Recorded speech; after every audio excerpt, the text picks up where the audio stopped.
The Everything Sequel podcast is brought to you by the Vegas Beer Guys and the Everything Sequel podcast. Everything sequel contains explicit language. And why the fudge not, you melon farmer?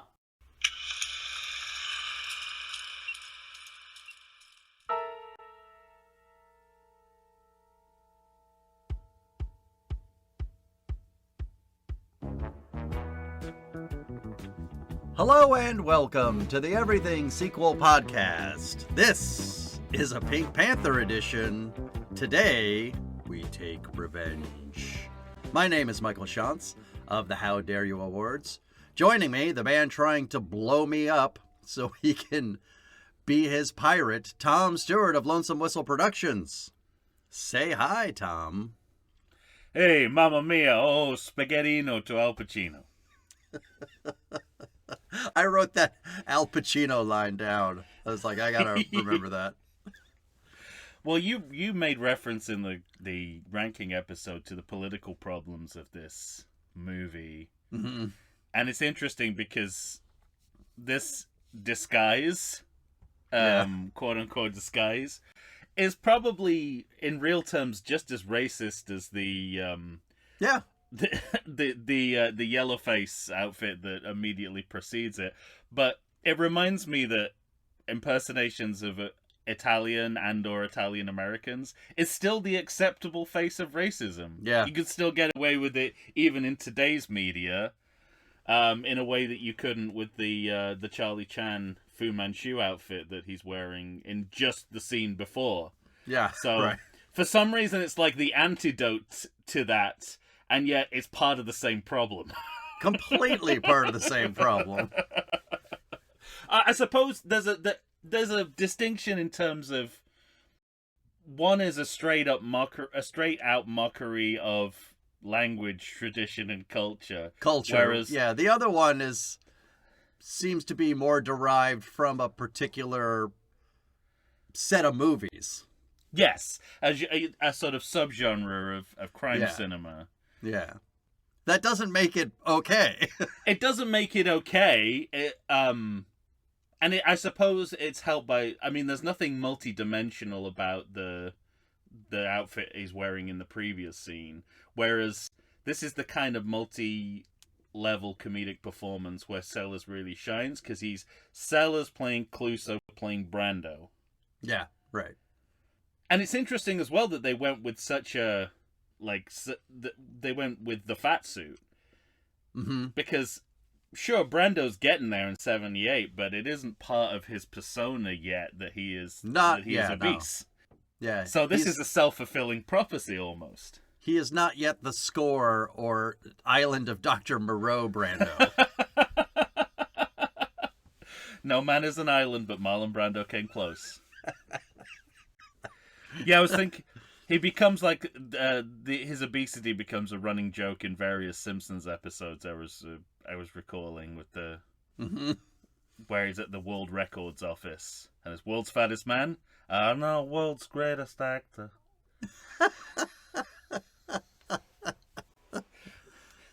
Send 100 Big Macs to Marlon Brando's island, that kind of thing. Yeah, yeah. So there is a little bit of it's because this is around the time that he was filming Apocalypse Now, and in Heart of Darkness, Coppola says that he was shocked about how much weight he put on since he hired him for the role. Right. So it's just funny that the movie's kind of picked up on something that hasn't even happened yet. Right. Prescient, I tell you. That's another tick in the column of this movie predicted. Yeah. I'll also add that we talking about nuanced comedic performance. When he's doing his Godfather parody, he speaks in a different voice every single time he opens his mouth. Yeah. I was going to say most comic actors wouldn't think of that. Most actors wouldn't think of that. Right. Here we are. It's Revenge of the Pink Panther we're talking about. It's a movie with 84% on Rotten Tomatoes, Tom. Wow. So, I think, like you, people have the wrong movie. Yeah. Yeah. Yeah. Most people who gave that rating think this is Strikes Again. I guarantee you. Probably. Released in 1978, and like almost all of these movies, all but one, directed by Blake Edwards. I mean, we were just talking about the political problems of this movie, and Yeah. his career is filled with those. Breakfast at Tiffany's, The Party, Victor, Victoria. Yeah. I think we've already talked about his movies, but I was struck by movies like A Fine Mess, because somebody thought, well, we got to put Ted Danson and Howie Mandel together. Mm-hmm. That's just a must. Mm-hmm. Mickey and Maude, 10. So he obviously had, that little kind of mini love affair with Dudley Moore. Yes. Didn't we all? Well, it's hard to have anything but a mini love affair with Dudley Moore. He's a rather diminutive gentleman. Now who's being the asshole? Exactly. Well, I was gonna say, it's to paraphrase Liam Neeson, it's a particular set of political problems, because all the movies you mentioned fall into one of two political problem camps. One is anti-Asian racism, the other is transgender commentary. Yeah, yeah. And this movie has both. All right. The movie we're about to see has both. So, he's found a niche in the politically incorrect marketplace. Mm-hmm. Yeah, it seems to be his thing. And there's a general kind of objectification of women. Yeah, yeah. But I mean, that's more period specific. That's more part of the times, I think. Than a Blake Edwards joint, like the other two are. Yeah. Agreed. Because even, I don't know, do you get? Oh, we'll talk about it when we get there. But do you get the sense that they very quickly want to move on from the yellow face moment? No. Like every. Okay. It doesn't. Well, it doesn't go, because it goes on. It doesn't go on as long as, thankfully, you think it might. I guess you're right about that, but I guess I'm saying that because it's not just that scene. That's true. The manner in which Peter Sellers talks about Cato. Oh yeah. In this movie, it's worse than all the other movies combined. Like we the say that ugliness about of yeah, it. but we've said that about every subsequent movie in the series. But this one, I'm telling you, this one is by far the worst. Yeah, this might be the peak, because it's not as much of a problem in the next three movies. Well, yeah, where Peter Sellers is either dead and showing us stuff he shot years ago, or not involved. So it seems to me like this was a Peter Sellers thing, is what I'm saying. Is this like the Nigel Neal draft of Halloween 3 Season of the Witch, with its rabid anti-Irish racism that they had to kind of edit around? Well, am I going to have to start doing a James Bond thing for you on Halloween 3? I mean, it won't be as often, but I feel 8 minutes in is quick. I feel like that's a project you should have started some time ago, if you were gonna do it at all. But speaking of revenge, I think there's a moment in one of the later movies where Cato sort of gets his revenge for the racism bestowed on him in previous movies. But anyway, yeah, well, we'll get there. We'll get there. Yeah, I think anyone who's seen that, yeah, I'm sure you all know what we're talking about if you've seen these movies. Nobody still remembers. available on Max. Nobody remembers. You got to watch them now. Yeah. Well, you can. Well, this movie had a budget of $12 million, an opening weekend of $5.5 million, and in the USA and the world, $49.5 million. So it's no wonder they were willing to build a movie after Peter Sellers died. Yes. Yeah, and they, I think I watching the making of the promotional tour documentary on YouTube. That's Panthertainment. They're basically YouTube watching. I gotta catch up on my YouTube. their justification, the producer's justification for doing another one, Mm-hmm. is the party line is we wanted to do one more legitimate Clouseau movie. Mm-hmm. So I think maybe the intent was one more, and the success of this kind of made them think that there was more in the tank. In the tank, yeah. Well, we'll get there, but they make the same mistake again, is that they think it's the architecture of the series that works, not Peter Right. Sellers' star power. Yeah.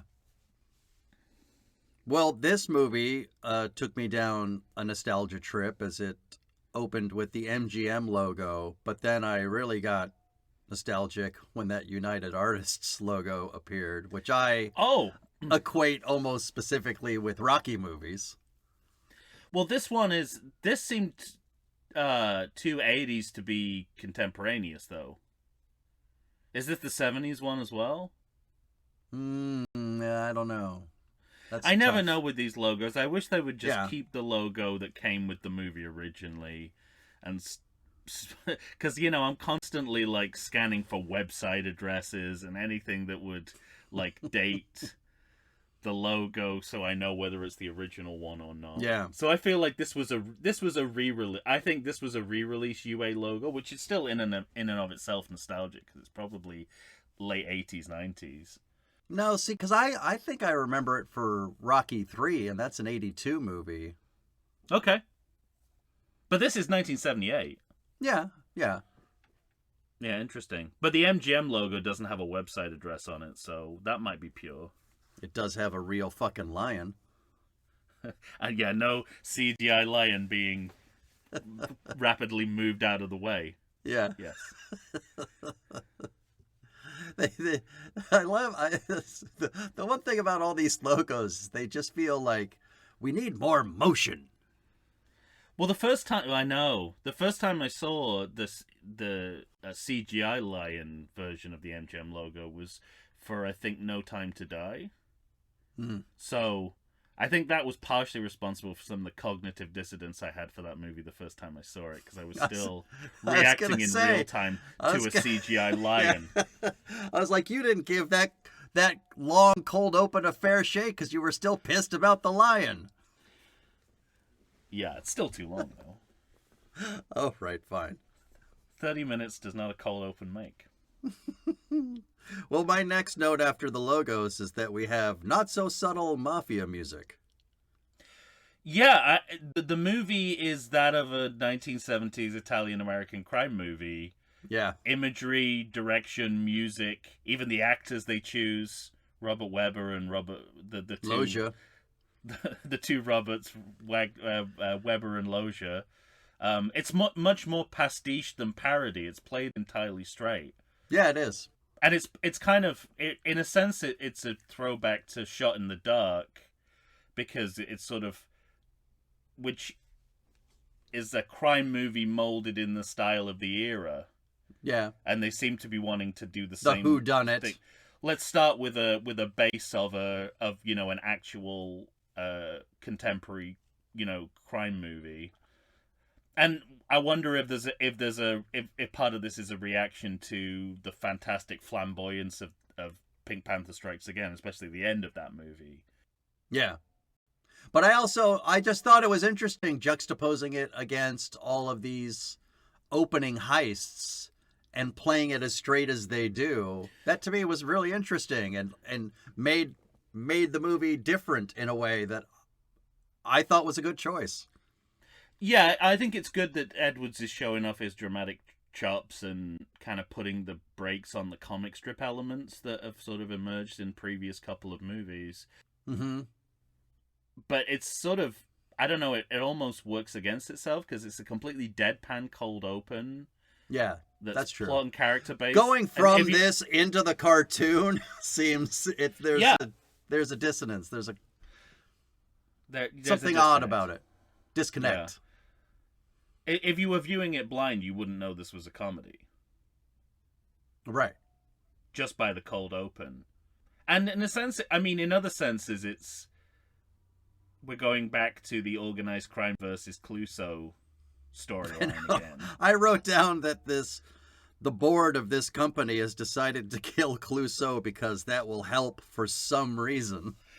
Yeah. But I kind of like the do it hard cut to the cartoon. Yeah, if this were like a made-for-TV crime movie, I'd be all over it. Yeah, sure.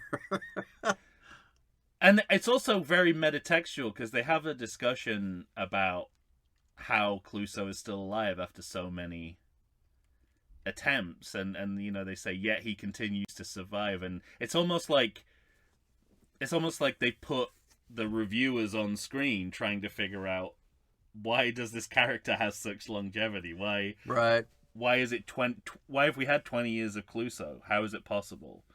So the movie, I think the series is this movie, and not the next movie, but the movie after it, Curse. There's lots of conversations about, well, is he a genius? Is he an idiot? Well, I've heard this. Well, I heard this. Well, I'm sure it's this. And how much is that the series kind of questioning itself as to what it means, what it is, why it goes on so long? Yeah, and no Clouseau in the cold open either. No, yeah. That was one of my notes. Also, same assassination plot device as last time. Also, no joy or no humor. Right. But again, like, we're kind of dipping into another genre, so it feels like that's by design. It does, yeah. Well, the first time you see Clouseau is in animated form. Mm-hmm. And I think there's two things going on here. I think that there is the sense of we want to kind of build a dramatic architecture for the movie to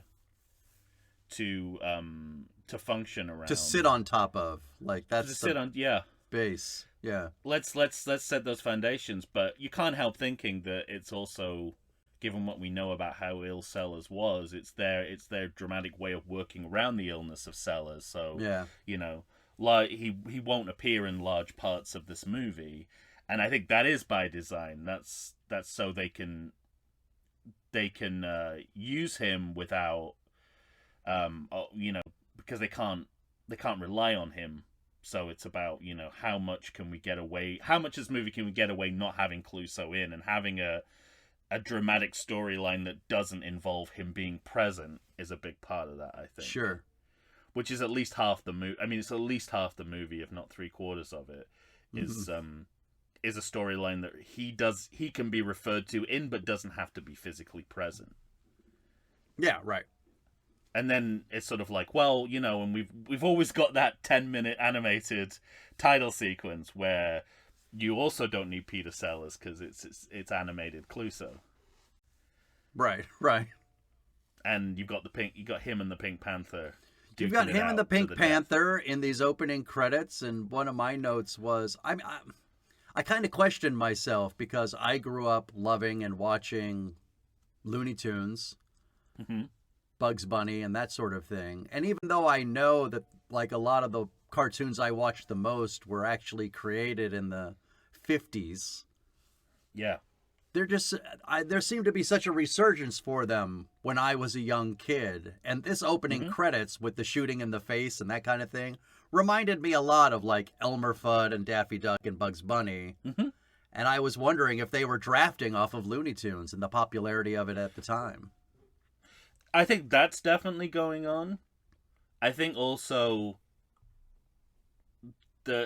it's influenced by other aspects of the time as well. I think that we're in 1978. That the cinema of hyperviolence has long been established in American film.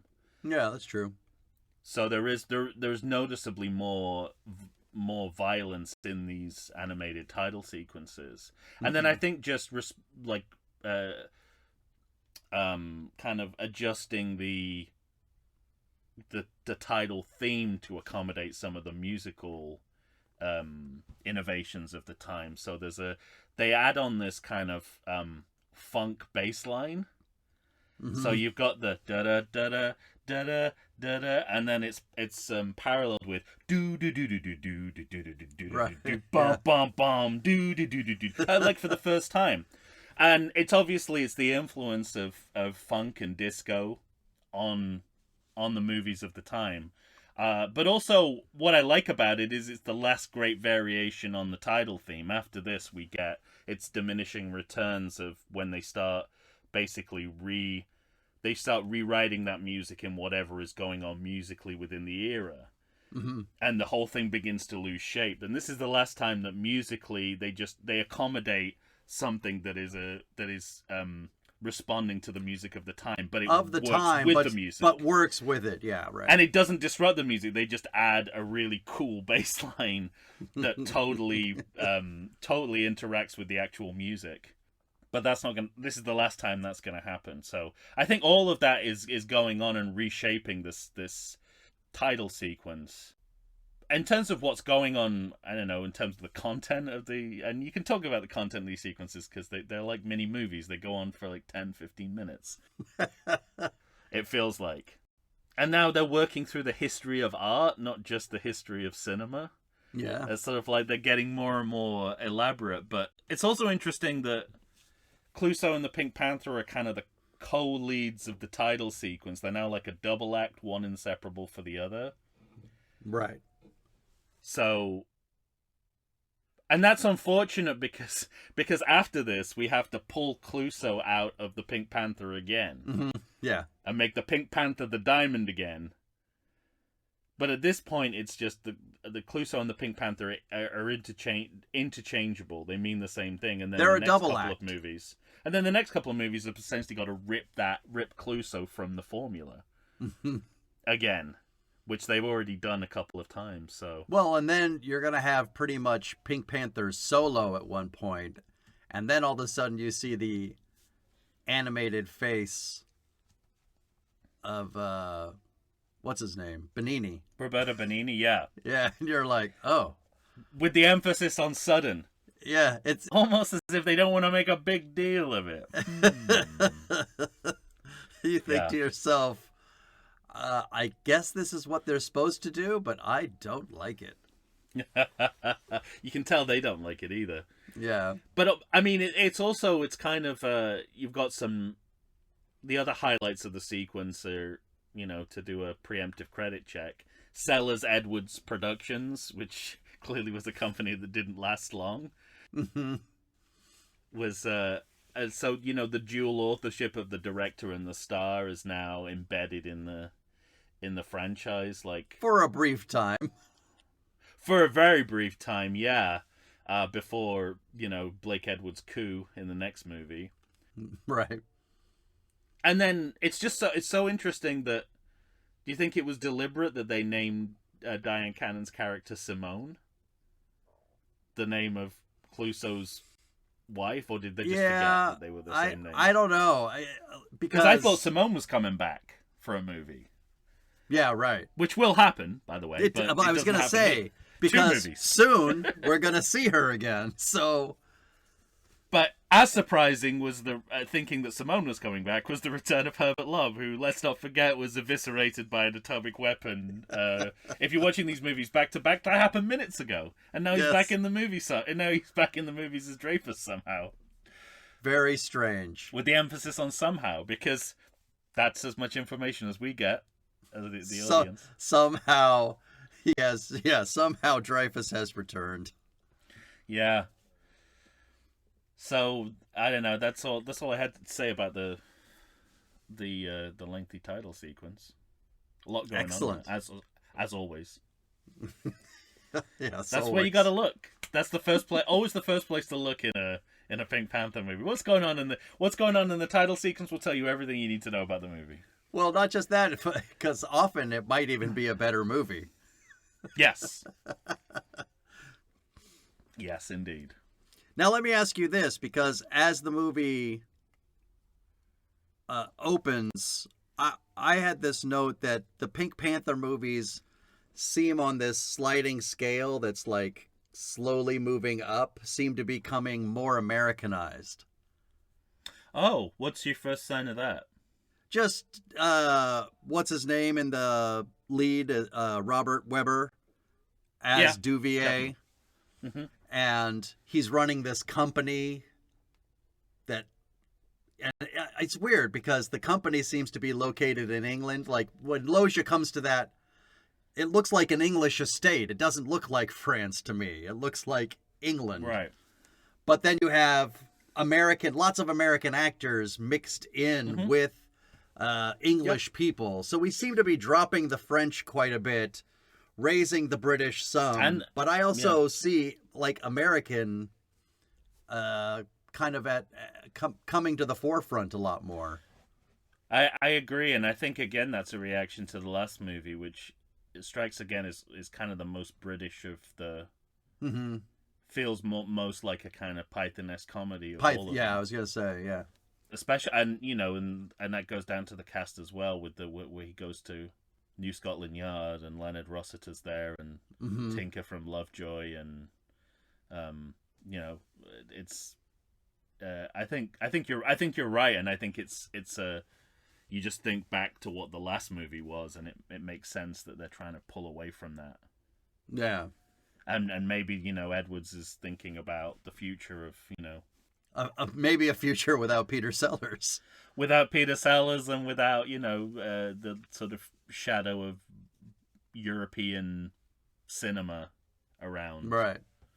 Around the Pink Panther franchise. Well, and now... again, going back to the other production problem that I think you noted in the ranking episode, I noted the introduction of Clouseau in Long Shot. So, again, it kind of confirms this idea that this movie's going to be working around Peter Sellers as much as possible. Mm-hmm. Almost to the point of, you know, the kind of... Even before I knew Roger Moore was going to play Clouseau in one of these movies, I thought about View to a Kill and, you know, you get these extreme close-ups. You did. 27 extreme close-ups minutes. of a fake-tanned Roger Moore's face. And then you cut away to some guy skiing from a distance, right? Yeah, and that's starting to happen here as well. Like you're only sure it's Sellers when he's in pretty extreme close up. Anything else could possibly be his stunt double, right? Well, I noticed. So I have a note about the back half of this series, which. The back half of this series, more than anything, seems to be in love with the disguise shop and Dr. Never get out of that Augustine Balls. Do we? I couldn't when it turned something up we'd never seen before in 4 or 5 movies. We've heard of Dr. August Balls, but I think it was like a throwaway improv. It's actually one of my quotables. Where he mentioned Dr. August Balls. He didn't say he ran a disguise store, but whatever.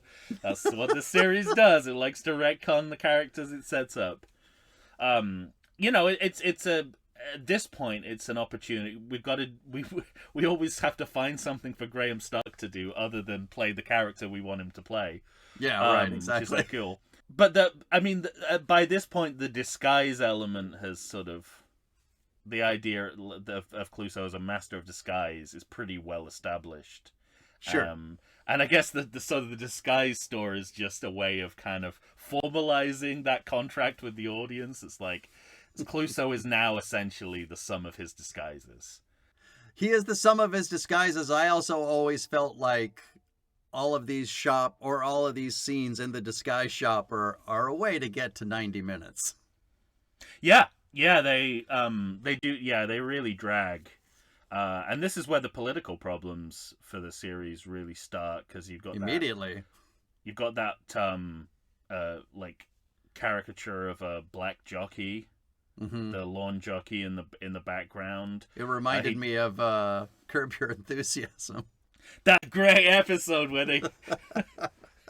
Where they tried. Oh my god, that's amazing! That episode, yeah. But also, you know what Clouseau is singing about while looking like Toulouse-Lautrec, but sounding like Maurice Chevalier. I don't quite know how that works. And he's singing "Thank Heavens for little girls, and little girls get smaller every day." So, pedophilia. Yeah, it's not good. It's not it's not a good joke to make anytime, especially not in the 70s when it was happening on the sets of the movies with alarming regularity. Mm-hmm.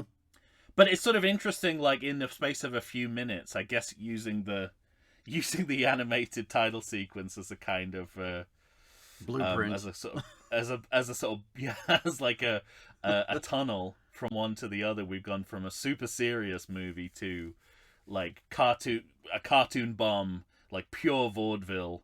It feels like Coyote and Roadrunner with the Completely, yeah. the way the bombs look with the fuses and the round kind of Yeah.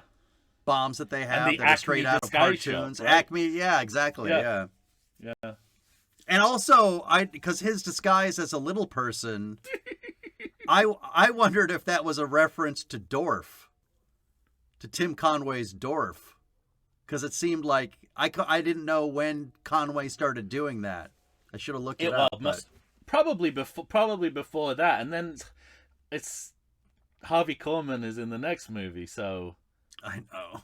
Was this a way to he was sort of like, well, we'll give Harvey Korman a job and don't sue us. Right. Oh yeah, it could well be. I mean, the sort of, I guess the direct reference is Toulouse-Lautrec. Because he was a tiny guy, and that's how he looked. That's how he dressed, and they're in France and in Paris and all that sort of stuff. But the idea of doing the small, of walking on your knees, small person, probably comes from, as you say, from Tim Conway and TV vaudeville. So definitely following rather than leading, I'd say, and comedically in this scene for various reasons. And then we go back to, like, the idea in the previous movies was that he was kind of moving up the ranks, and now we want to show that even though he is a chief inspector, he's also got a boss. And I think they just want to keep the comedy intact. They want to, yeah, exactly. They want to keep sort of that bit alive.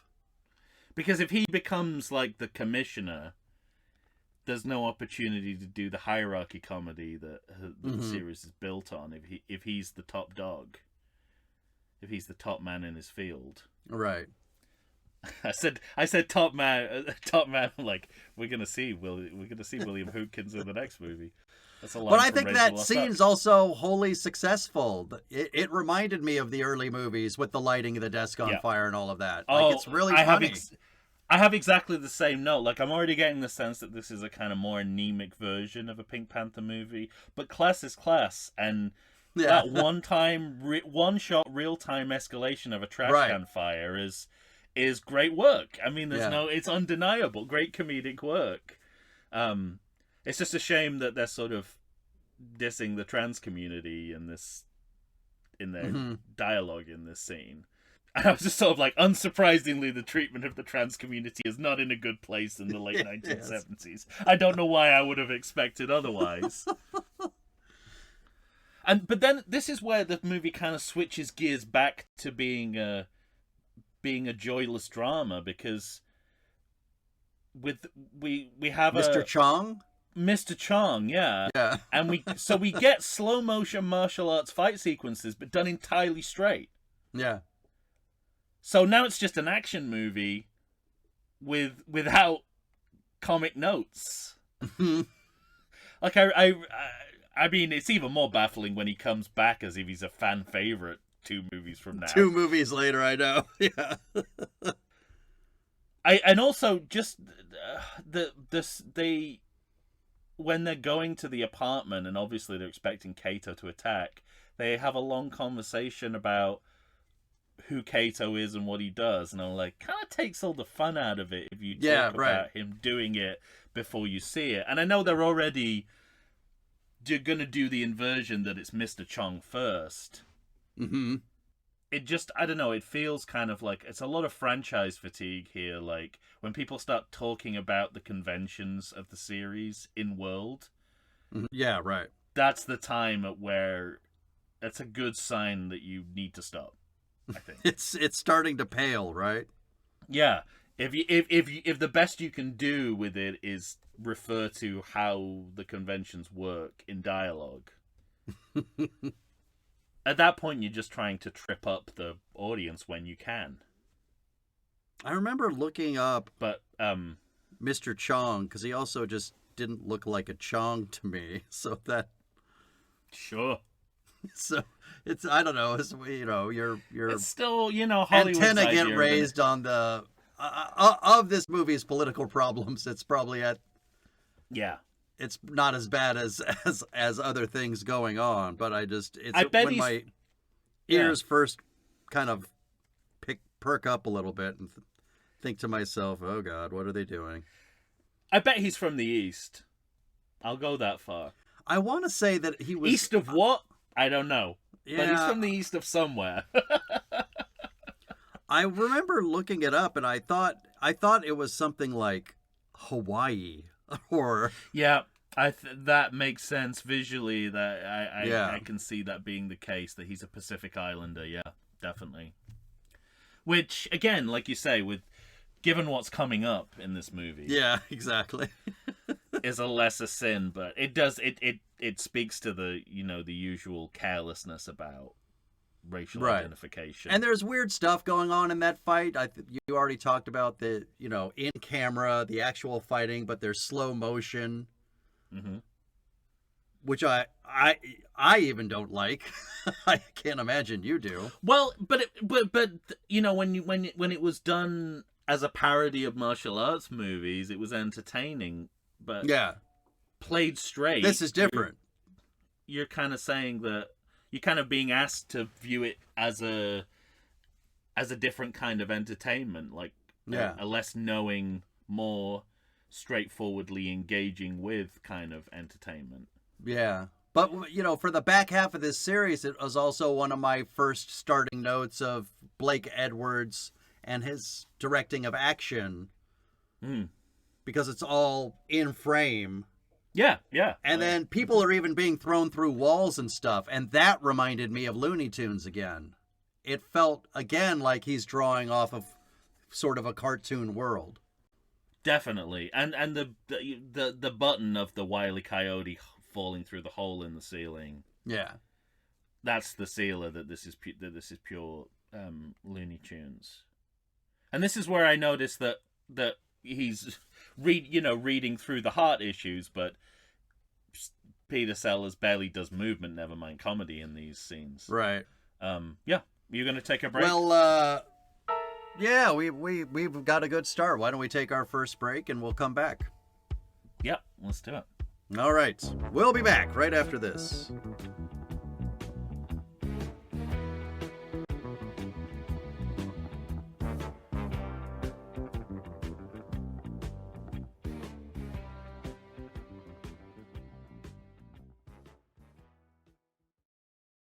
I like to think I know something about beer, but nowadays even I get overwhelmed when confronted by the exhaustive selection of craft beers they have at bars, breweries, and even grocery stores. Back in the day you had one, maybe two craft beers to choose from, and if you were confused, you ordered a Guinness. But in beerstinations like San Diego, the craft beer options lately are in double, sometimes even triple digits. So what's a beer drinker to do? You need what I need, the Vegas Beer Guys. Your beer of choice should be a perfect blend of malt and hops. And so a live show about beer needs that same balance. And the Vegas Beer Guys matches beer expert Dan Aker with self-proclaimed beer novice Stephen J. Weiss. The results are eminently drinkable. They're on Facebook. They're on Instagram. They'll try new beers. They'll tell you about beer. Think of them as your beer Sherpas guiding you up a foamy-headed mountain to reach the peak of your pint. God, I need a beer.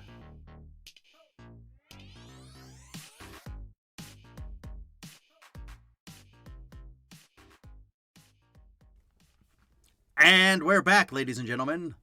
Tom and I are here discussing Revenge of the Pink Panther, a Blake Edwards film from 1978. Well, when last we left you, Mr. Chong was causing all kinds of damage. And then this is my first note of really kind of insidious racism coming from Clouseau, because he he says that Kato's fiendish little yellow brain is plotting. Yeah. It's not good. No, and it's the first of many Yeah. comments. That's it's not good at all. What do you think of the just kind of skipping past that? You were the one who said this was a good movie, so the burden is on you to defend it. Barely. But what do you think of the the Silver Hornet? The Silver Hornet, I think, falls far more flat than they think it does. Definitely. I mean, it falls apart kind of like Literally, the vehicle yeah. does. Yeah. Yeah. I mean, to me, it's just not as funny as they think it is. And again, it's like they're drafting off of something else because it seems definitely, that seems like a direct reference to the Green Hornet and the duo pair of that particular comic, / cartoon / movie. And I guess the impetus comes from this is 78, so we're in Superman summer. True. Yeah. So they're trying to cash in on the superhero buzz. Mm-hmm. Also, very much, a Batmobile style car as well. And they only do it twice. They don't even bring in the rule of 3. Yeah, I just wanted to get your read on that because that seemed to me to be again more about the time in which the movie was made than doing something because it's comedically the right thing to do. It's not. Yeah, it's certainly not working on the level that they seem to think it is.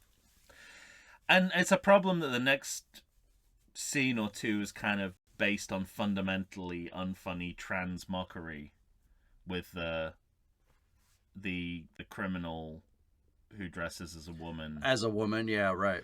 And they really slowly meander towards all the jokes about, as the guns and that kind of thing. And the slowness that the joke progresses and the fundamental unfunniness of the jokes work together they're a brutal combination. What I was struck by was that it's brutally unfunny, but the movie seems to think it's in the territory of like Shakespeare.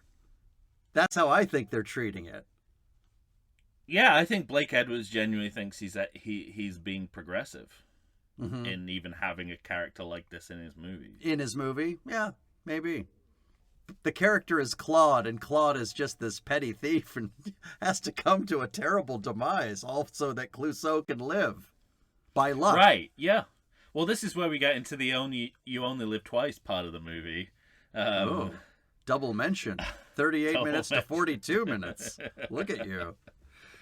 But it's so obviously pulling from that plot device. Also, it future stole from my own Pink Panther pitch, the sequel pitch that I did in the last series, because I had it that Clouseau fakes his own death so he can go and investigate the crime from afar in disguise, and that's exactly what happens here. Oh, that's right. And this is only one of 2 times that my pitches are vindicated in these movies. The next one is in the next movie. Yeah, so it's they kind of the twist that they've gone with is that now everyone thinks he's dead, so he's free to investigate the crime without the knowledge of the perpetrators. Yeah. And then we re-meet somehow we are able to see Chief Inspector Dreyfus. Yep. No longer invisible. Nope. Now somebody's painted him in so he can be seen, and everyone's kind of collectively forgotten that he was the biggest criminal in the world. Yes. A matter of years ago. James Bond villain style. Because he's not really a all that, like, they've reset it in as much as that he has mental health issues. So they've kind of reset him to the beginning of Pink Panther Strikes Again. And it's so interesting that they make such a big deal of that's the hurdle with getting Dreyfus back into his job. Is like, is he going to be capable without having a nervous breakdown and say, well, yeah, the problem is he's we're going to put you in charge, but promise us no murder. Yeah. So, and this is so he becomes here, I think, the most retcon character in all of sequel cinema. Absolutely. And there's even a moment when is he talking to his psychiatrist? Usually. Isn't there a moment? Usually talking to a psychiatrist, yes. Isn't there a moment where he says, Clouseau is dead. They're going to put me back in charge. Can you believe it? Me. As though he's acknowledging all the shit he did before. Looks directly into the camera and winks. Yeah. It's very much a Basil exposition. Right. And you shouldn't worry about it either. Which, as I like to point out, was Michael York's improvisation. Oh, that's great. Yeah. Well, we also have a comedic passing of the gauntlet moment here, because I don't know if you noticed, but when they're taking Clouseau into the loony bin, as I believe it's still called to this day. I believe it's still called the politically correct term, the loony bin. He's passed by a Poirot fantasist, someone who thinks he's Poirot, and do you know who that is? The actor? Oh, no. That's Andrew Sachs, who plays Manuel in Fawlty Towers. Oh, wow. Okay. So, I mean, there's two different things going on here. Like, in the moment, what they're going for is they're commenting on their own pastiche of Agatha Christie's Poirot in the Clouseau character by having this guy this mentally ill guy who thinks he's Poirot. But 78 was like, I think it was 1 year away from the first season of Fawlty Towers. Mm.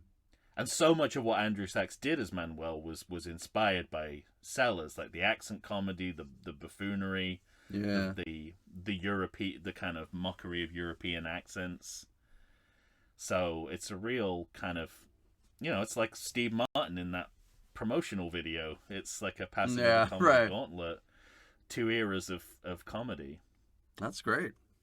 And the kind of feedback loop of inspiration between Sellers and the Pythons kind of continues there too. Mm-hmm.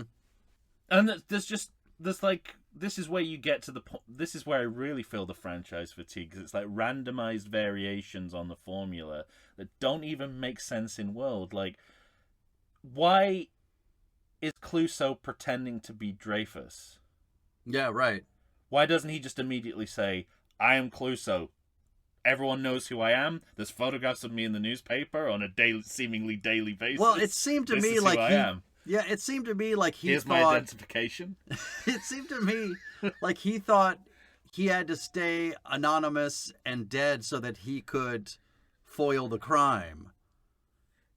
But they never even set up that... No, they don't set that up, yeah. That's the Only Live Twice thing.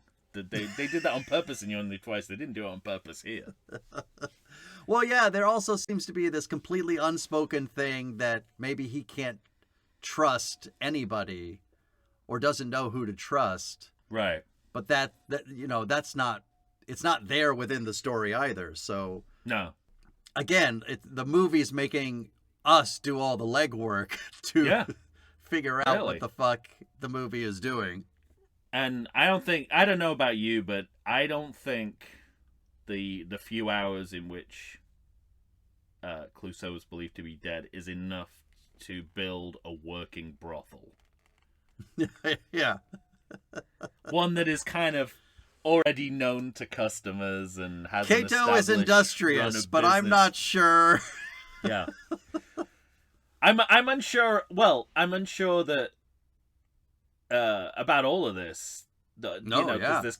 Because we've had like multiple Cato surrogates before we actually get to Cato, and then this unnecessarily dark turn of having turned Clouseau's apartment into a brothel overnight. Right. and an all too light treatment of prostitution, including whipping. Yeah, there's the odd Valerie Leon, who was a big staple of the British Hammer movies. She was like a sex pot vampire in a lot of Hammer movies. The woman who's doing the dominatrix woman, that's Valerie Leon. Okay, I didn't know if you meant the madam. Tanya. No, the Madam Mrs. Wu, I think she's called. Right? Yeah. But it's interesting because that lent towards the political problems again. Because it's weird that this movie decides to make an African American woman into an Asian woman. Oh, is she African American? I didn't even notice. I think so. Oh man. Well, but it's interesting in like all. Not that this is a British film series, but it kind of is, I guess, especially when Sellers is, one of the authors. Mm-hmm. But this is where all the major kind of British popular franchises are going at this time. Like Hammer has become soft porn. The Carry On movies have kind of become literally soft porn. The last one they made in the 70s was Carry On Emmanuel, which is a parody of the Emmanuel films. And I think I can see the same turn happening here because, if you think back to like Shot in the Dark and the Nudist Colony, it's very light kind of bawdy comedy and it's kind of now just pornography at this point. Right. Like when the dominatrix comes out in a brothel and starts whipping Clouseau, we're into bondage territory. It's a different category of cinema, I think. And it's kind of what's happening. Like lots of franchises that were supposedly raunchy and a little bit of explicit by the end of the 70s have kind of become the soft porn of their era, and you can sort of. And you see that into the next movie as well, where boobs appear where you do not expect boobs to. Oh yeah, totally. Yeah. Oh, we skipped over a Kato attack. And that was the one with the paint. So I just want to mention, that's the moment I remember seeing as a kid. Yeah. And just with and a Looney Tunes again, because he's sawing the floor out from underneath him. That's the Wile E. Coyote hole. Yeah. So all of this, I think, undermines Kato's character a little bit. But what I really like is when he talks about how much the brothel is bringing in, and then they have to start to have a net gross conversation. And this is where you get the sense, and this was apparently very deliberate on Peter Sellers' part. He wanted to bring Kato into the movie more and form a double act, a Laurel Hardy style double act. Well, that's what I was just going to mention. Intentional. Yeah, and that I like. I like that they become partners. That's the strength of the movie. Yeah, absolutely. And they're seeding it here. Maybe too late in the movie if this is what they wanted to do. Yeah. If this was intentional, why isn't it there from minute one of the movie? But I guess you don't have enough Peter Sellers to. Or why don't they have Kato when they can't have? Anyway, I don't know. I know. What's that door Monday say? The door says something like Kato Enterprises Resident President. That's good. Yeah. And then I know we're in the second Trump presidency, but it seems awfully easy to bring a supervillain back into the police hierarchy. Yeah, right. In Paris at least, and they almost. This is another sort of. I guess if there's any nod or wink to the audience about, we know we're retconning here, is that they make a big deal of the PR people love the angle. Mm-hmm. And how much is that like? We know it doesn't make sense to bring Dreyfus back, but here he is for appearances' sake, we did it. Yeah. Or even Edwards and Sellers feeling like they're over a barrel, like these movies are too popular for us to give up, but we don't really want to make them anymore. Right. I don't know. Oh yeah, and this was a big surprise where they. Speaking of following, not leading, you don't want to remake a joke from Inspector Clouseau. The falling in the grave. Oh, moment, yeah, the grave, yeah. That's a set piece from Inspector Clouseau. True. You must know you're done if you're stealing from Inspector Clouseau. Comedically, you're donezo. If Well, that's and where you're also looking. because it grains against. It's so odd. We just talked about the lengths that Clouseau is going to try and keep himself dead and stay anonymous, except the one thing he keeps doing is announcing his presence to the one person that doesn't want to see him alive. Yeah. Which, of course, he's clueless to. But, if he's doing this world's greatest detective thing, why are you making yourself known to that one man? Yeah. But that's the thing, is that it feels like it's just so that you can get the fall into the grave joke. Yeah. Which is, as you said, stolen from Clouseau. Stolen from the worst excesses of this series. And we what do you? So I don't know for sure, and I don't know if you have any information on this, but who is Diane Canna's sponsor? Who is her patron? Is it like who? You mean Duvier? No, not in the world of the movie. I mean outside of the world of the movie. Who wants this actress to be in this movie more than she should be? Is it Blake Edwards? No, it's Sellers. Is it Sellers? Were they dating or something? No, but he wanted to date her. Well, he thought she let it be known quickly that would not happen. Yeah. But he liked working with her and flirting with her, so he wanted her in the movie. It's so interesting because without knowing any of that, watching the movie, I was going, something is going on here. She's being forced upon the audience as a comic lead. Mm-hmm.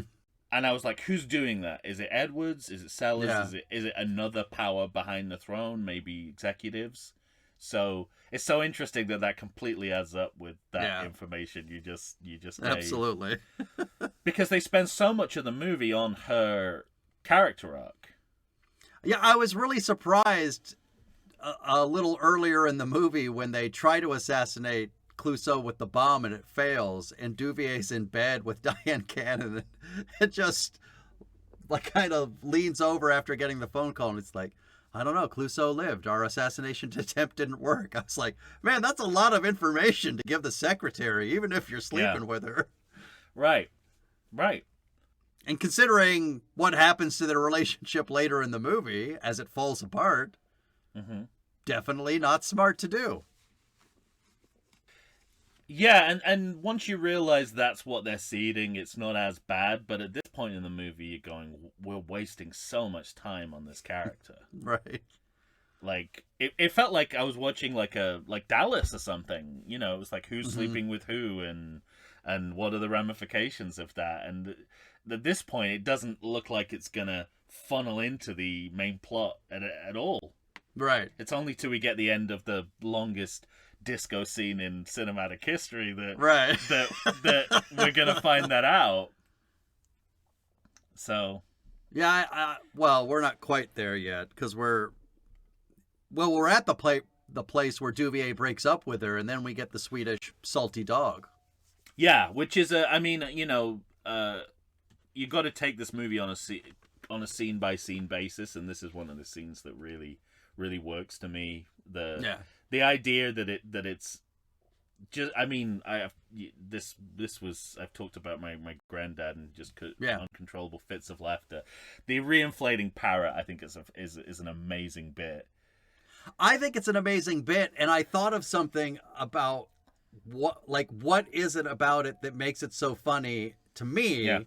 Mm-hmm. And I figured out that it's not what I like about the bit, and what I like about the genius of Sellers' comedy is that it's not that he's just inflating a parrot. That's not the joke to me. No. The joke is the lengths the character is willing to go to put up the ruse that he has a parrot that is alive. To present, yeah. You know, when he gets to like the 5th or 6th time of pumping up the parrot. Yeah. And you see the sort of, that's the vanity of Clouseau. That definitely. He thinks he's pulling this off.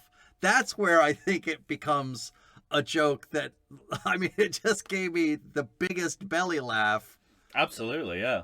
I'd had in one of these movies in a really long time. And he's also trying to preserve the integrity of a disguise that is already blown. Yeah, exactly. He says, there also contains a line of dialogue where it's like Inspector Clouseau. He's sort of like, "You're Inspector Clouseau." "No, I'm a salty Scandinavian sea dog." Yeah. And he says, I'm disguised as like Inspector Clouseau, Chief Inspector. Yeah. So he's already blown the disguise. So like you say, he's doing it for vanity. He's doing it to keep up appearances. Yeah. That the disguise works because he's also taught. They're in the fog. There's no one else there. No one else can see except the one person who he wants to know it's a disguise. Yeah, exactly. And it's also, isn't it also Alfie Bass? The Is actor is. I think it's Alfie Bass who. What year is Moonraker? 79. He's the drunk on the bridge in Moonraker in Venice. Look at you. Three back to back. Plus I threw one in. Yeah. At an hour even. Oh, and I talked about you didn't even notice I talked about No Time to Die. Oh, that's right, you did. Damn it. I let it pass. It's like whack-a-mole. You can't catch them all. It's like whack-a-mole. You can't catch them all. I know, yeah.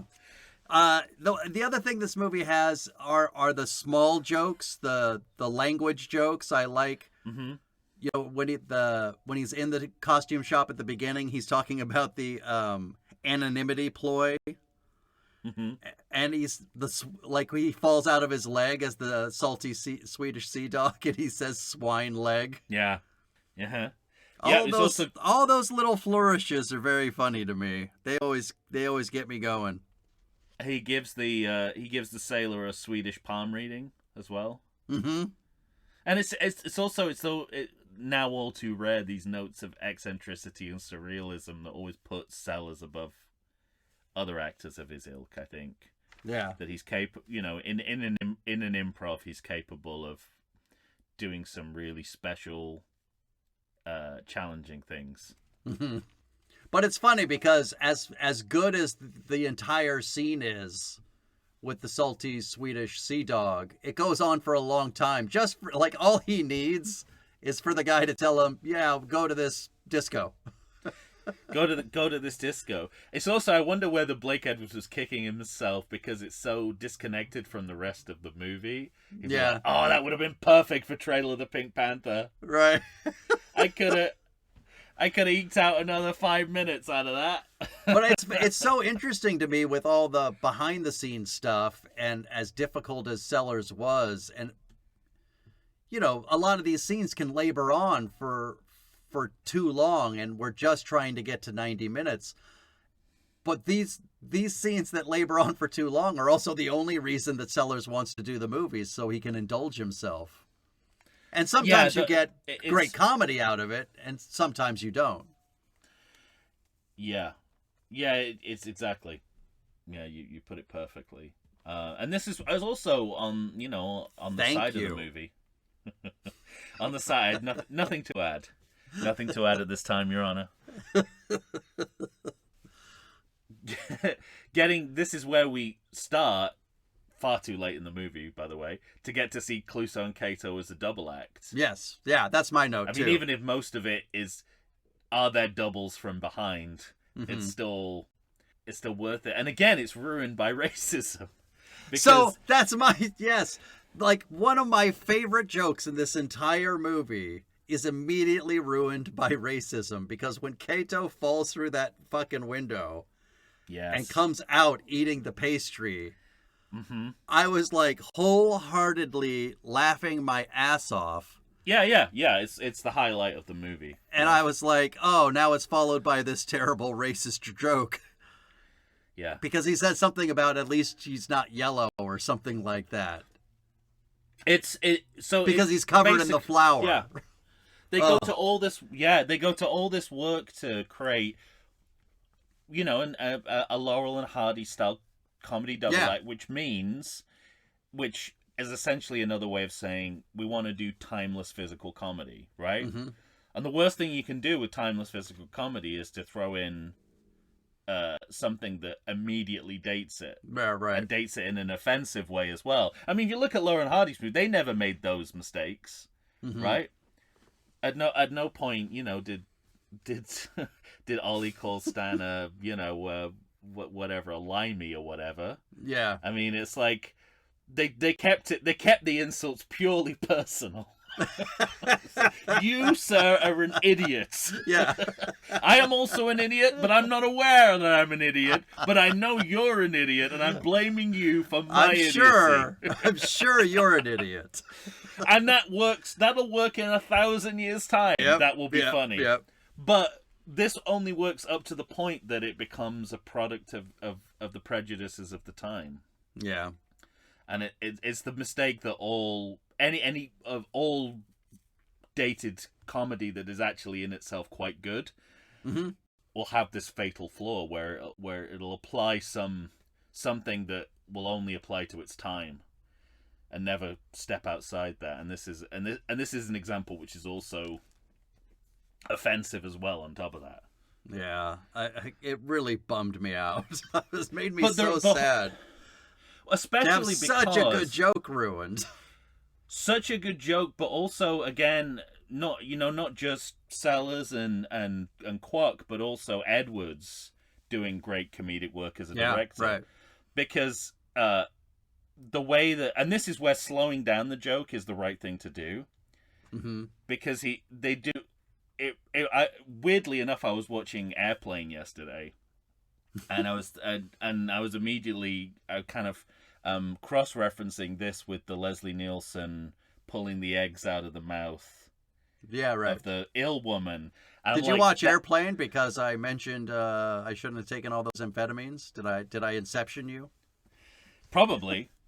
I'm welcome. If that's the result of being Inception, I'm happy to be Inception. I'm not happy to watch Inception, but I'm happy to be Inception.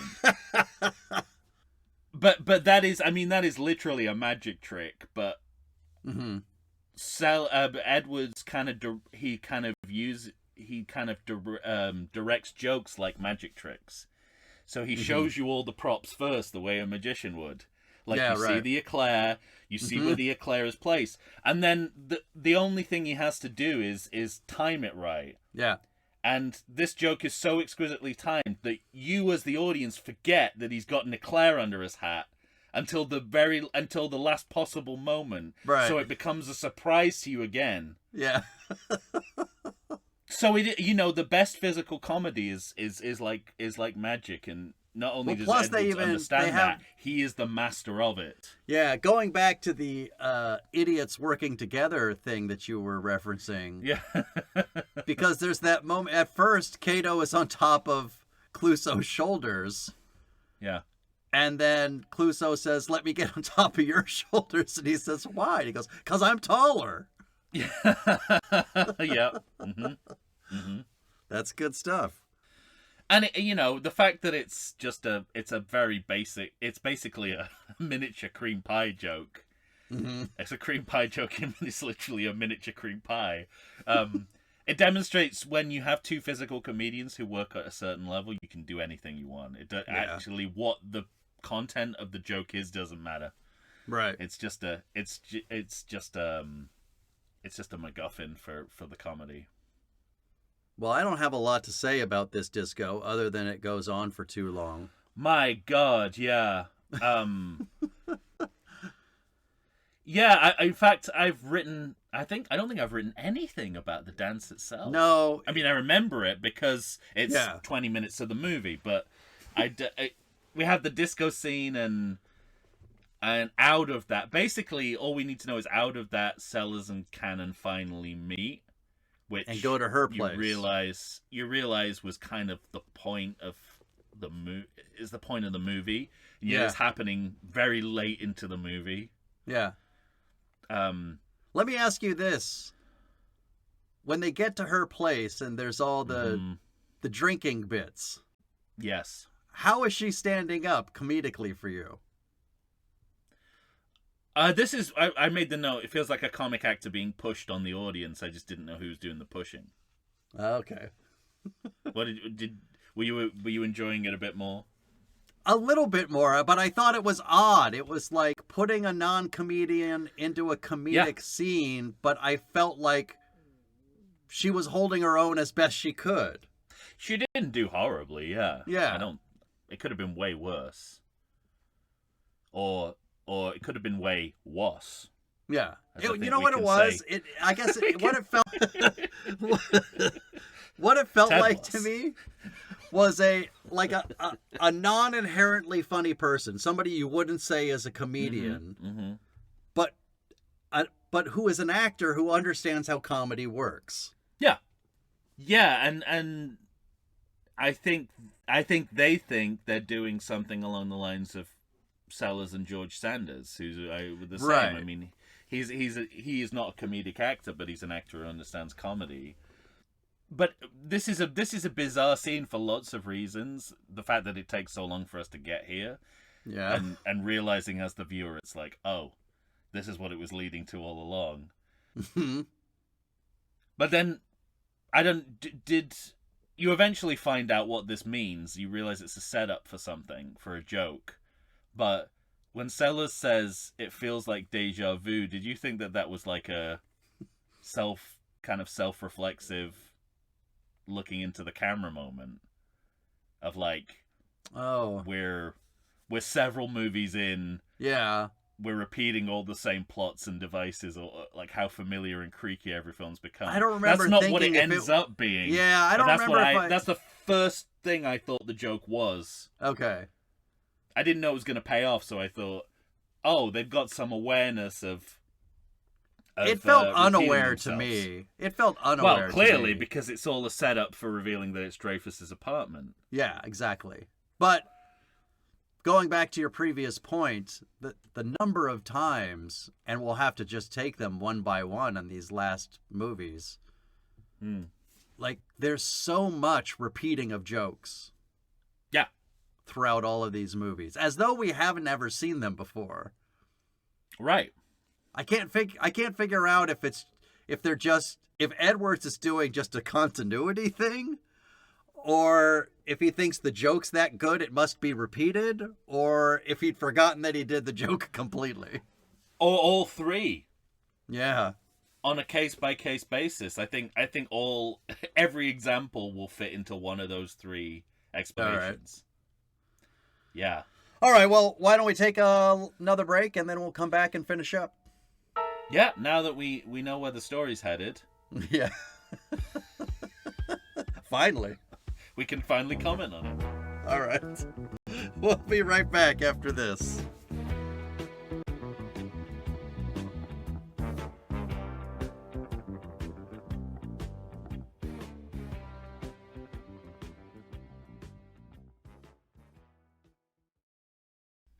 Did you know that the Everything Sequel podcast has a sequel? It's our Patreon, and for a low monthly donation, you can get up to 2 exclusive, full-length, ad-free bonus episodes. $5 a month gets you an episode discussing all the original movies from the series we've covered on the podcast. And that's a lot of snakeheads. But $10 a month scores you the reboot to boot.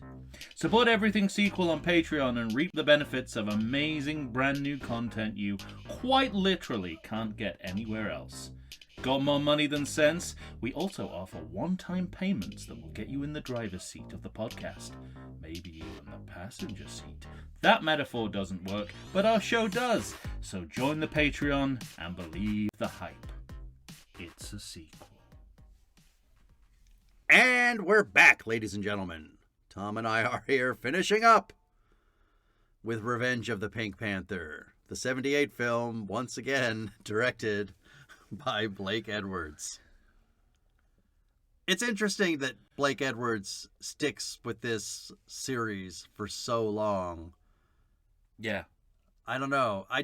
All other directors seem to get bored with the same material. They just sort of, I can't do another one.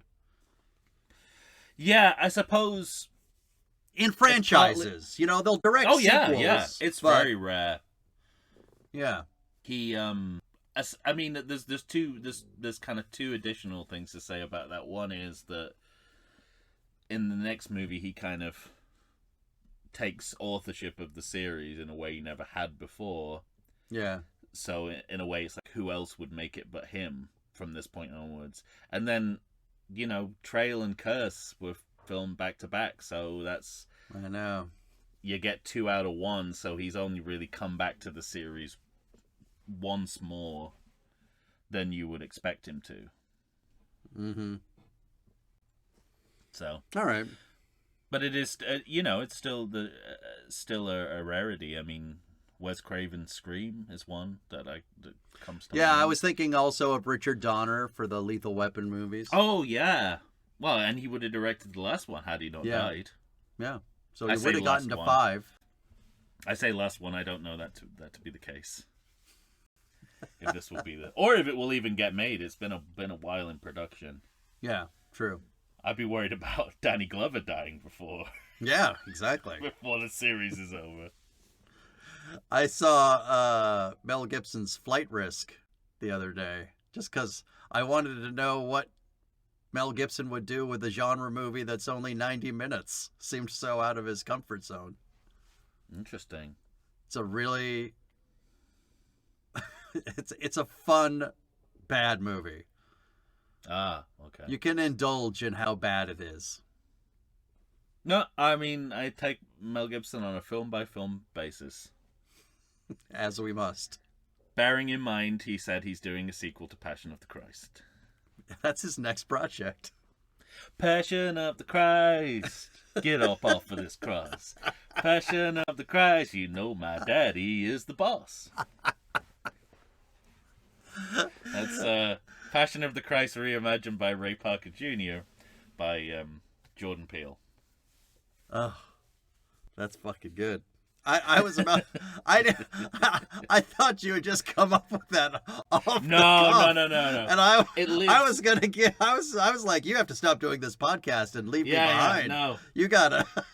It lives the Ray. If you haven't seen it, the Ray Parker Jr. versions of scores from other themes done by Jordan Peele in the Key and Peele series. You must watch it. And if you're listening to this, I can't believe that I don't remember that. I've seen every Key and Peele sketch, but you really it's made for you. It's made for you and me. Yeah. It really is. Right down to there's one for Armageddon. There's a joint one for Armageddon and Deep Impact. Oh, nice. Talk about look it up. Deep Impact. When Armageddon is near. Armageddon / Deep Impact. Excellent. Well, we go back. Maybe we should have waited because we're so close to Hong Kong, but we do have one scene with the great balls left. Back to the store. Yeah, and you can question the quality of humor in this scene. Yeah. Because it's all based around bandages getting in the way. Mm-hmm. But I like that it's done with cinematic depth of field. So there's foreground jokes, there's background jokes. Yeah. It's all going on in one take. So once again, like I made the note immediately afterwards. It feels like I'm going to be latching onto Edward's cinematic execution of gags more and more in the back half, Mm-hmm. because the content just ain't buttering the parsnips, as they say. Right. This is one of those repeated jokes with the breathing into the sort of the flute. Yeah, well, the apparatus. Repeated and expanded. I mean, yeah. By the end of it, there's a little fucking twister coming out of that. Coming out of that flute, yeah. But we don't meet Mrs. Balls. We only meet that weird manservant in this one. We don't meet Mrs. Balls until the next movie, right? Is that right? I know, it feels like she should be here or in Pink Panther Strike. Yeah, you're right. Honestly, I expect You know why you're right? Because I watched the other one first. Oh, that's right. No, but it's not just that. Like, whenever I watch the series again, I expect her in Strikes Again. Yeah.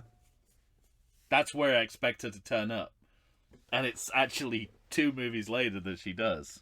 It's crazy. Well, my next note is, we're going to Hong Kong. I'm worried. Yeah, because this is a remake of You Only Live Twice. No, that's not why I'm worried. That's why you're worried. That's why I'm. Well, I also know that I'm tends worried to come... for all the virulent racism I'm going to see. Well, that's why I'm worried too, because I've seen You Only Live Twice, and it also That's contains true. a scene You're where right. Sean Connery goes into yellowface for Yeah. no particular reason. That he has to get plastic surgery to look like he is.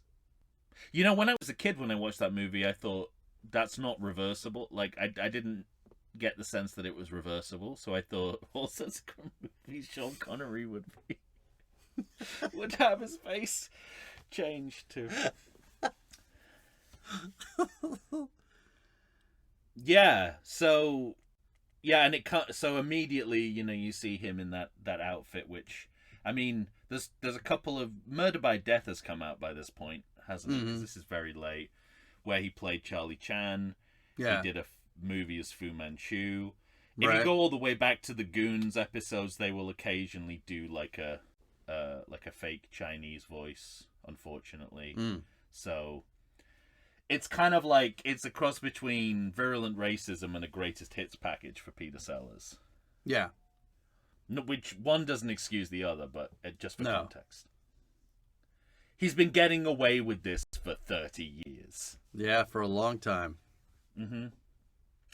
But interestingly, other characters in the movie are saying, please don't do this. Which is where I started to think that Right. maybe That's there's true. a little bit of uneasiness about going as far as they do. Mm-hmm. I'm also glad that Bert Kwok's glasses are too thick for him to see this racist travesty. True. They at least don't have Kato witness it by sending him off with glasses that are too thick for him to see out of. Right.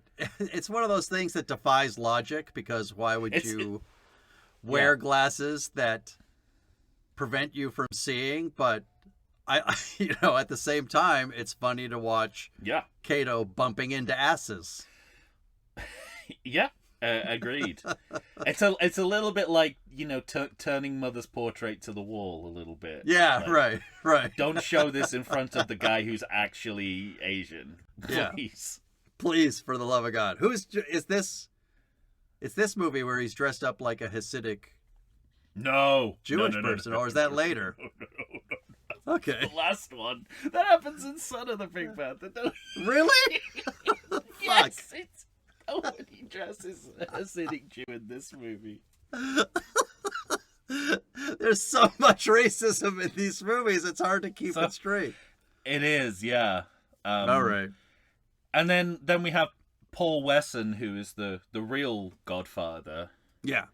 And they very much they found a 19, you know, that they're not gonna, you know, if they wouldn't be able to afford Brando, so they just got a 1940s actor and then got him to speak in a hoarse mumble.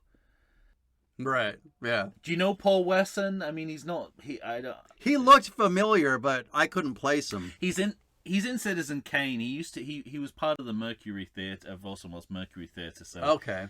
I know him mostly. I think he had a pretty decent cinema career, but I know him mostly as supporting roles in Orson Welles movies, Citizen Kane. I'm pretty sure he's in Ambersons and Touch of Evil as well. I was going to say, okay. So basically, they got a period-specific actor. Yeah. To be this character.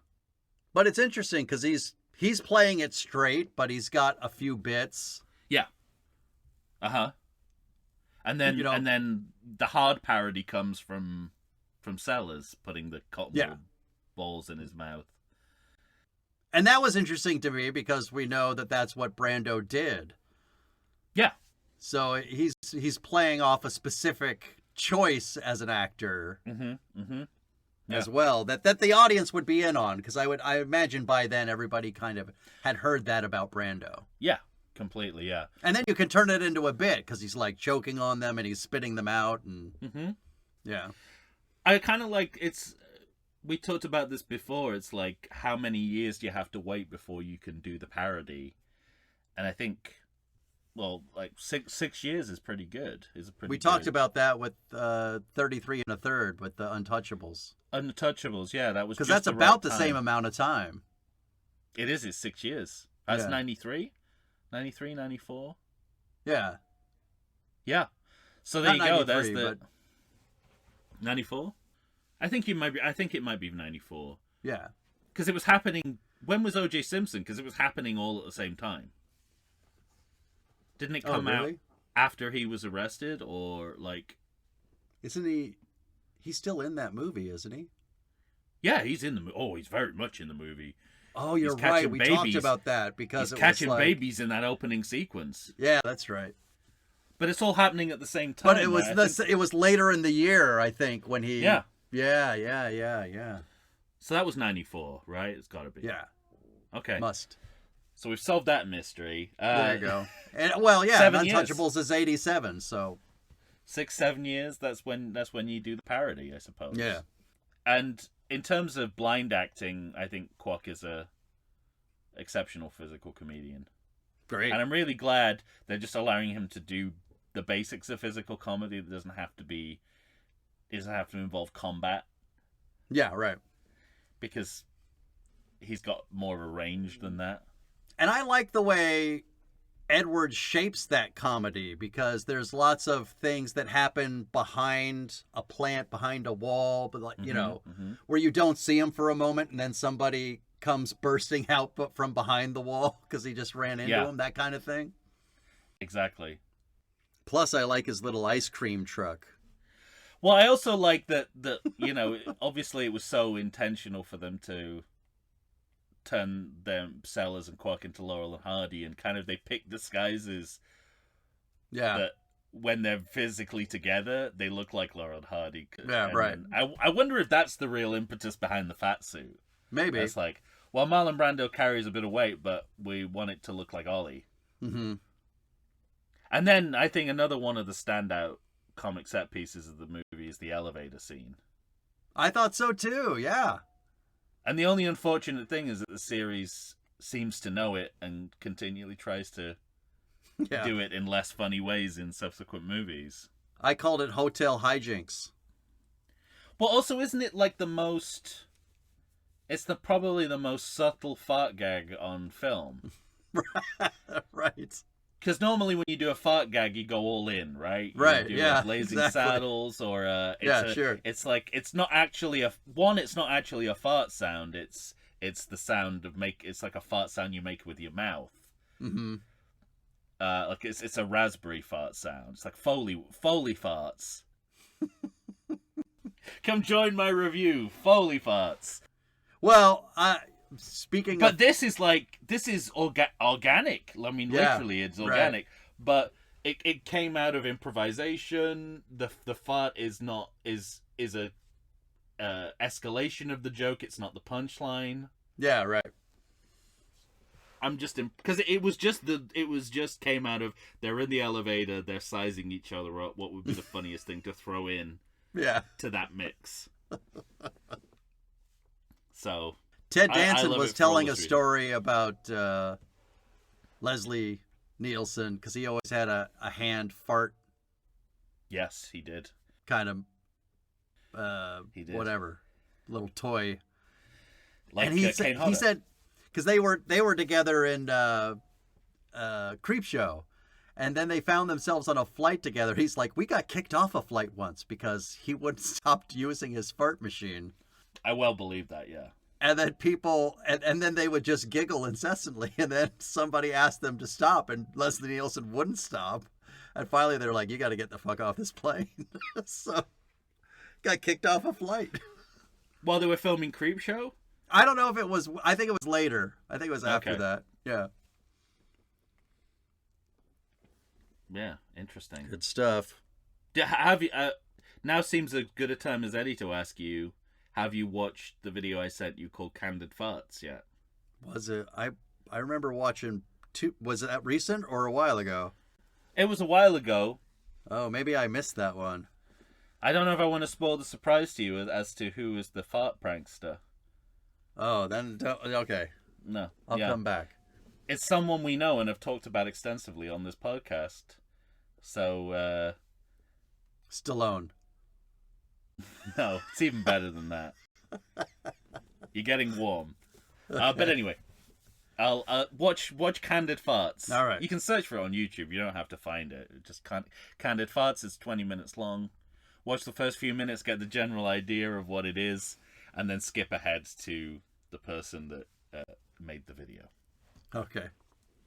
My guess would be that Peter Sellers is dubbing the British police chief. Oh. Because he's clearly dubbed, and it sounded a lot like Sellers doing an impression, doing his RAF officer from Strangelove. Anyway, that's just a fun. All right. I was more focused on this big, huge car chase. Yeah. Taxi and Mercedes and cop cars and Yeah. Kato's little ice cream truck. I like it a lot. The car I did chase too. around Hong Kong to jaunty music, and what I like about it is it has no agenda other than looking at an exotic locale and throwing in a lot of visual funnies. Like that's it. Yeah. It's and you know the high you could compare it to the high standard of car chase from this series from the original Pink Panther. But it justifies itself. It's very clearly it's just meant to be fun and fun and pretty. That's it. That's all it's doing. Well, and also towards the end, I mean, there's a great car stunt with that car going off into the boats. There is really well shot action. Yeah. But what I like is he sort of resigned himself to the tone of the sequence being kind of just pure comedy. Yeah. But he's doing all the work to make it as good a car chase as it can be as well. So it's win-win. And then they go into a shipyard, which again gave me those "You Only Live Twice" or "Yolt" vibes. This might be our most references ever. Well, it happens with the Pink Panther movies. They're in direct competition. They are. Yeah, you're right. But should I start going around saying, instead of YOLO, saying YOLT? You said Yolt, and I thought, my first thought was, ooh, I like that. Yolt. I'm selling my kidney. #YOLT.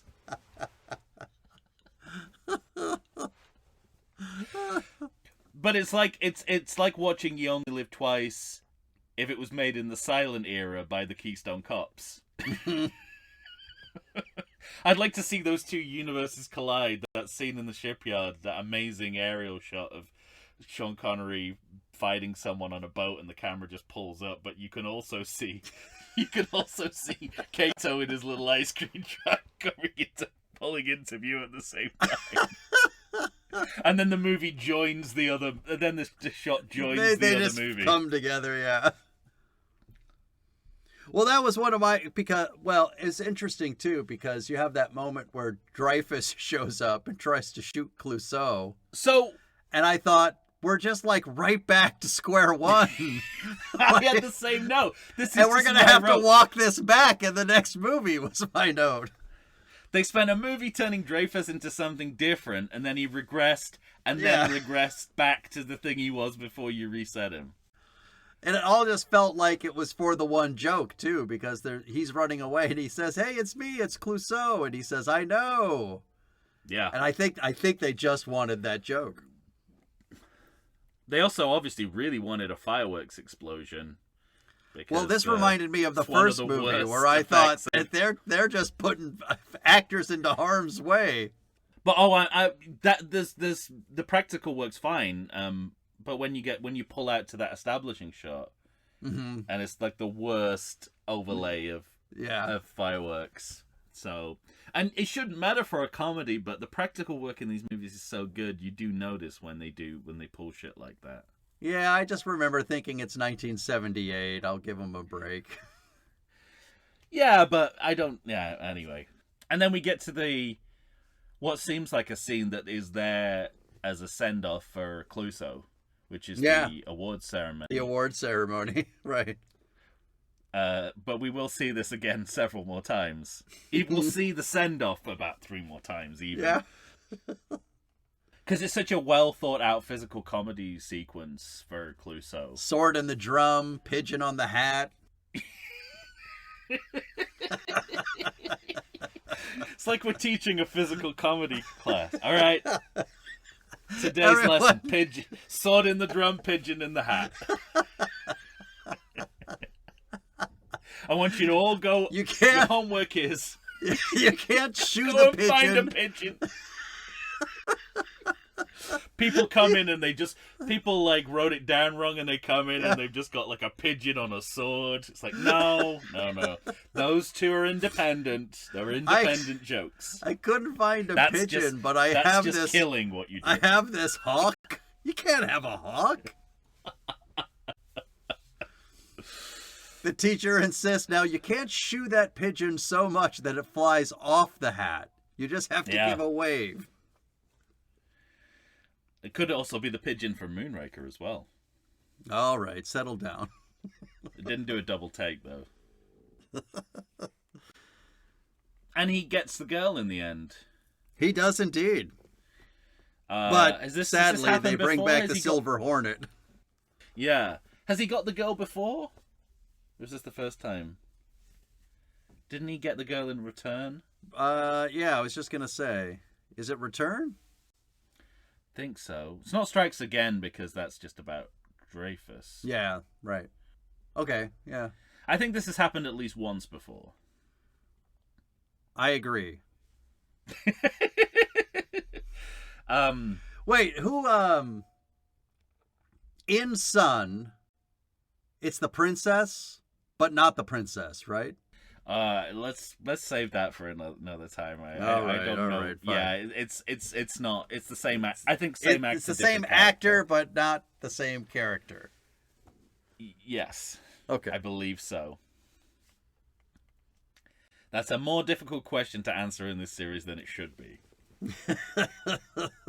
Well, at any rate, he gets to walk off with Miss Cannon and apparently be happy ever after.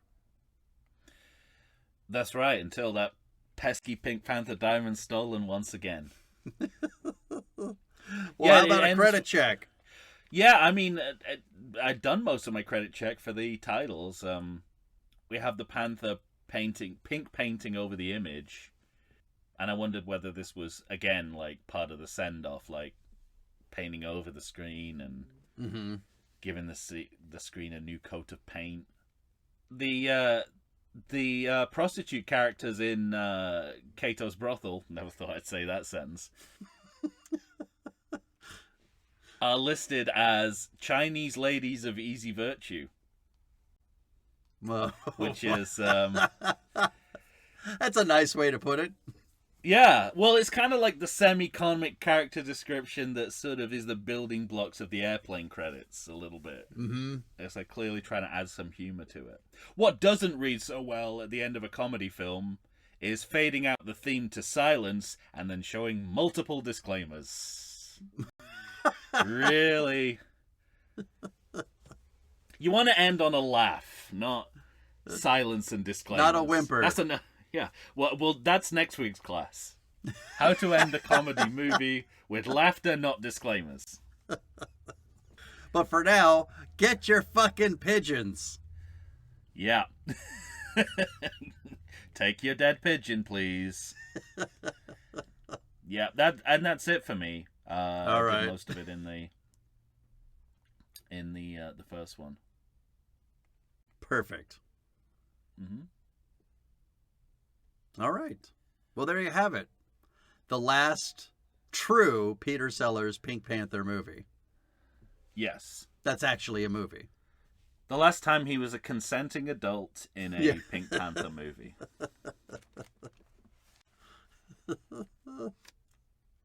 You think Blake Edwards knew he was like doing something dirty, but he's like, well, I've got the fucking tribute at the beginning, so I'm good. Yeah, it's very much a case of give the eulogy and then exhume the corpse. All right, ladies and gentlemen, there you have it. We've done Revenge. We're on to the trail. And it's a long old trail. Oh, Last boy, is two it? movies. It is not easy to follow, I'll tell you that much. Well, you're going to have to tell us what you think of Revenge of the Pink Panther. Do you know what to do? I should hope so. By all means, find us on Facebook, find us on Instagram, find us, I guess, on X. I'd prefer you didn't. But you can find us on Blueski or Blue Sky, however you say it, or you can send a thread. It's getting too long, Tom. Well, I would prefer that social media didn't ruin our culture, but that damage has been done. But that's where there, we are. So the damage has been done there, so I don't see why we should pull out when the damage is already done.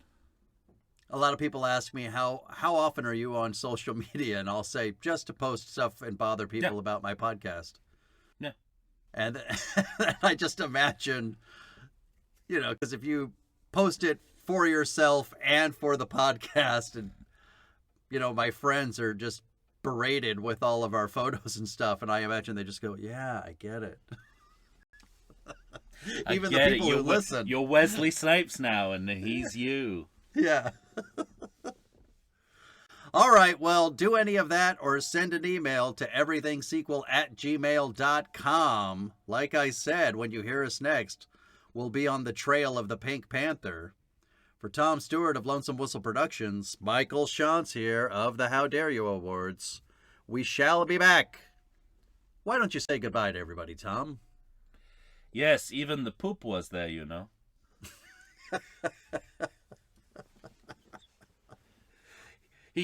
Peter Sellers claims that he, every time he got a new Pink Panther script, he would kind of go through it and fillet it for mispronunciation. Really? I haven't heard the poop yet. That's an original one. That's good. For this movie, I think. No, never mind. We're not at the son of the Pink Panther yet. I'll shut up. No. Despite what you might think, we're not. No, despite what you thought that the Hasidic Jew disguise is in this movie. Gotta wait till the 90s. When I'm in an old age home and just senile, which is not far off, I imagine it's this series that's gonna make people have me committed. Yeah, because I'll be, the Hasidic Jew in the Revenge of the Pink Panther. They'll just think I'm nuts. I'll keep insisting on things because I'm jumbling them up and putting them in the wrong Pink Panther movie. That would only be if you were in a care home specifically designed for film buffs. Yeah. So they only they clock dementia in a different way. Dementia has to do with whether you're confusing things between Rocky and Rocky 2 or Rocky Balboa. Get out of my way! I got to give Spock his lightsaber. Somebody give him the shot. Give him the shot. I've got to make it so. Darth Vader said that.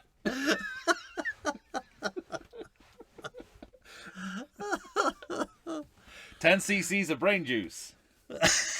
Stat. All right. The best I could come up with. I liked it. We'll be back, everybody. I need some brain juice. Thanks for listening.